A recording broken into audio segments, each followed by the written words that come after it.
Bonjour tout le monde. Comme on avait vu hier le chapitre des caractéristiques de dispersion, on avait vu la première partie qui concerne l'étendue, l'intervalle interquartile, l'intervalle interdécile et l'intervalle intercentile. Donc aujourd'hui, on va entamer la deuxième partie du chapitre avec l'écart type, l'écart absolu moyen et le coefficient de variation. Alors là, vous avez les formules, donc l'écart absolu moyen, la formule. Bien sûr, on a deux formules. Donc, s'il s'agit d'une série discrète, c'est sigma xi moins x bar sur grand N. Bien sûr, là, il y a la valeur absolue. Et pour une série pondérée ou bien une série continue, on ajoute le ni. C'est-à-dire, on va prendre sigma ni multiplié par la valeur absolue de xi moins x bar sur grand N. Pour la variance, c'est sigma xi moins x bar au carré sur grand N. Et s'il s'agit d'une série continue, c'est sigma ni xi moins x bar au carré sur 30n. Bien sûr, pour l'écart type, c'est toujours la variance, c'est la racine carrée de la variance. Alors, maintenant, ce qu'on va faire, c'est qu'on va prendre l'application qu'on avait vue hier, dans la vidéo précédente. Donc, c'est une étude qui a été menée auprès des stagiaires pour étudier le poids, leur poids. Et donc là, vous avez le caractère, c'est le poids. Là, ce sont les modalités de 40 jusqu'à 90 kg. Et là, ce sont les effectifs. Alors, le travail à faire de cette application, donc on vous demande d'abord de calculer l'écart type, ensuite l'écart absolu moyen, ensuite le coefficient de variation. Alors, pour l'écart type, donc déjà, il faut déterminer est-ce qu'il s'agit d'une série continue ou bien une série discrète. Donc, à chaque fois que vous avez des intervalles, c'est sûr, c'est une série continue, et dans ce cas, il faut appliquer cette formule. Donc, sigma ni xi moins x bar au carré sur grand N, et puis par la suite, la racine carrée de la variance pour avoir l'écart type. Donc, c'est ce qu'on va faire maintenant. La première des choses, il faut déterminer xi, ou ce qu'on appelle aussi le centre de classe. Alors, maintenant, le centre de classe, il est égal à combien? Normalement, c'est la borne inférieure plus la borne supérieure divisé par 2. Donc, c'est ce qu'on va mettre, égal la borne inférieure, qui est égale à 40, plus la borne supérieure, divisé par 2. Donc, ça vous donne 45. Là, c'est la même chose, on va faire la même chose, c'est-à-dire, on va prendre 50,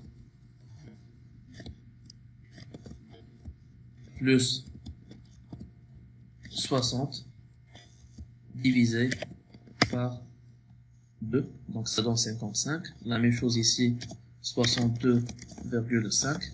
Donc c'est 60 plus 65 sur 2, ça fait 62,5. Là c'est 67,5. Là c'est 75. Et puis là c'est 85. D'accord? Alors là, après, qu'est-ce qu'on doit calculer? Normalement, on est en train de calculer la moyenne, parce que vous avez CI moins X bar. Donc, il faut calculer déjà la moyenne.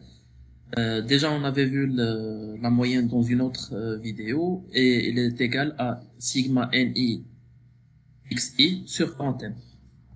C'est ce qu'on va faire. Donc, maintenant, on va calculer ni fois ci, c'est-à-dire l'effectif multiplié par le centre de classe. Donc, on va mettre égal l'effectif multiplié par le centre de classe. Ça vous donne 675.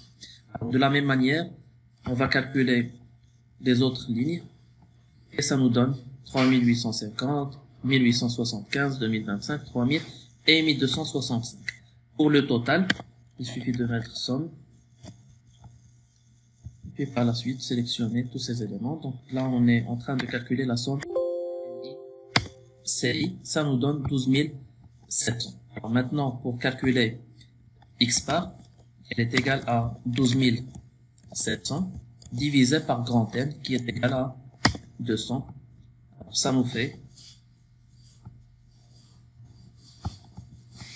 12700 divisé par 200, ça fait 63,5. Donc x bar égale 63,5. 21,5 kg. On va essayer de vérifier le calcul. Exactement, donc c'est 63,5 kg. Alors maintenant, ce qu'on va faire, c'est qu'on va prendre XI, et puis ou bien CI, c'est la même chose, centre de classe, ou bien XI, c'est la même chose. Donc CI moins X bar qu'on vient de calculer. Donc centre de classe, c'est 45, moins 63,5 qu'on a trouvé X bar. 63,5. De la même manière, on va calculer 55 moins 63,5. Et puis par la suite, 62. Alors de la même manière, on a calculé CI moins X bar et on a terminé avec la dernière ligne 21,5. Donc à chaque fois, vous calculez le centre de classe 45 moins 63,5. Là, c'est 85 moins 63,5. Ça donne 21,5. Alors continuons sur la formule. Normalement, nous avons sigma NI fois CI moins X bar au carré. Donc ce qu'il nous faut, c'est de calculer CI moins X bar au carré. Donc c'est ce qu'on va faire maintenant. CI moins X bar au carré. C'est-à-dire qu'il faut prendre cette cellule, donc 18,5, et puis par la suite mettre 18,5 au carré. Donc égal.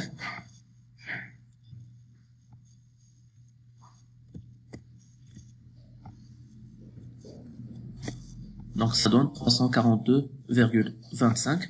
Et de la même manière, on peut calculer le reste des éléments. D'accord ? Puis par la suite, si on revient à la formule, on trouve qu'on doit multiplier CI moins X bar au carré par NI. Donc c'est ce qu'on va faire maintenant. CI moins X bar au carré multiplié par NI. Donc on va prendre 342 et la multiplier par NI qui est égal à 15. Donc c'est ce qu'on va mettre ici. Donc, égal 342, avant 342 c'est NI, l'effectif, multiplié par CI moins X bar au carré. Et de la même manière, on peut faire la même chose pour les autres lignes. Alors maintenant, il faut calculer le total, parce que là, on a sigma NI multiplié par CI moins X bar au carré. Donc il s'agit de calculer la somme de ces éléments. Et on ferme la parenthèse. Donc c'est 22 925. Donc ça, c'est sigma NI, CI moins X bar. Alors ce qu'il faut faire maintenant pour calculer l'écart type, donc on doit prendre les 22 925 et on doit les diviser par grand N qui est égal à 200. Là, c'est la variance et non pas l'écart type. Pour calculer l'écart type, il faut calculer la racine carrée de 114. Alors, donc la racine carrée de 114,63 en utilisant la calculatrice, ça donne 10,70 kg. Et comme ça, on a calculé l'écart type. Alors maintenant, passons à la deuxième question. Il s'agit de calculer l'écart absolu moyen. Alors, pour calculer l'écart absolu moyen, là, vous avez la formule, c'est sigma NI CI moins X bar, valeur absolue bien sûr, sur grand M.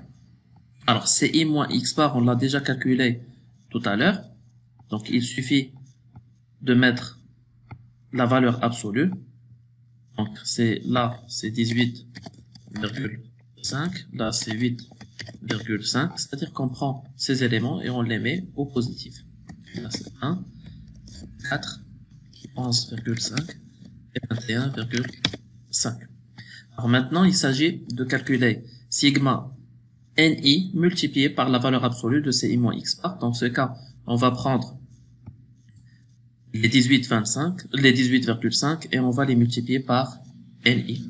Donc on va mettre ici égal 15 multiplié par la valeur absolue de CI moins X bar. Et de la même manière, on fait la même chose pour les autres cellules, ce qui nous donne 595, 30, 120, 460 et 322.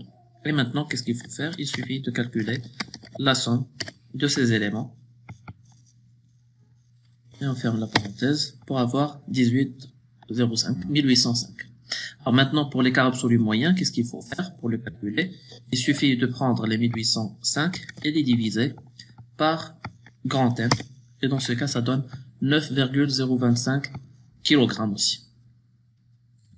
Et ça veut dire quoi? Ça veut dire que les poids s'écartent en moyenne de la moyenne de 9,025.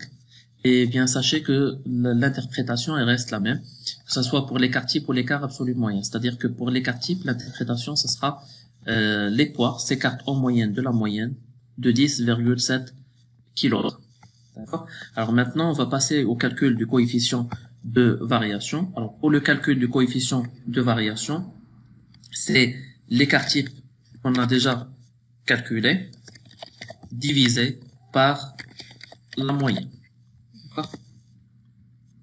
C'est l'écart type divisé par la moyenne. L'écart égale 10,7 divisé par 63,5.